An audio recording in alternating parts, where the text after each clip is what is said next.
reasons I have a very low view of the human race is because every time it seems like we change for the better, it turns out there's a lot of us who would rather be stuck in the dark ages. For instance, the Toronto Crime Stoppers program has recently decided to hand out free condoms in exchange for tips. The thought was that if they did this, it would encourage trust from the gay community. I'm not entirely sure if I agree with that logic, but regardless, a lot of people in my area were absolutely incensed by this. The fine people of the city of Hamilton were so outraged by this turn of events that they honestly called into a TV show and said that the police were giving gay men free license to fuck everyone they see. I swear to God, those were their exact words. I'm not kidding. Others said that this is going to turn Toronto into another Sodom and Gomorrah and that this is going to send Canada straight to hell. Dear God. The distinct impression in a lot of these messages was that, to them, acceptance of the so-called gay lifestyle has gone too far.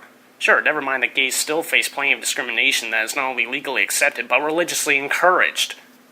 Then again, I suppose that the mentality that condoms somehow promote sleeping around is to be expected from people who also think that HPV vaccines promote promiscuity, that a black president will destroy America, that a movie with a couple of breast shots is pornographic, that banning bigotry in our schools will somehow expose children to STDs. Honestly, saying that these people are stuck in the 1600s is almost being too generous.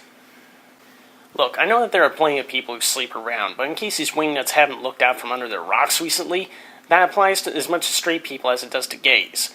In any event, the idea of handing out the condoms was probably just to encourage safe sex, which is important even if you are monogamous. What a lot of these zealots seem to forget is that even if you abstain until marriage and only sleep with your spouse afterwards, you are only as safe from infection as your partner. If your spouse has had any sexual history at all, then there's a chance that they have something. And I hate to break it to you, but abstinence has historically never been a popular idea. If these people have some kind of problem with gay people actually making love to each other, then there's nothing I can do to erase their prejudice, but if they're actually going to make these views public, why is it so much asked that they actually think their logic through before making complete asses of themselves?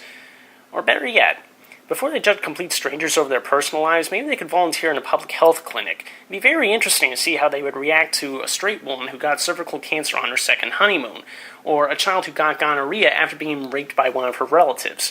At the very least, if they're going to be thumping scripture around, they could first use some compassion for the sick and the abused. You know, like Jesus would have done. Enough said.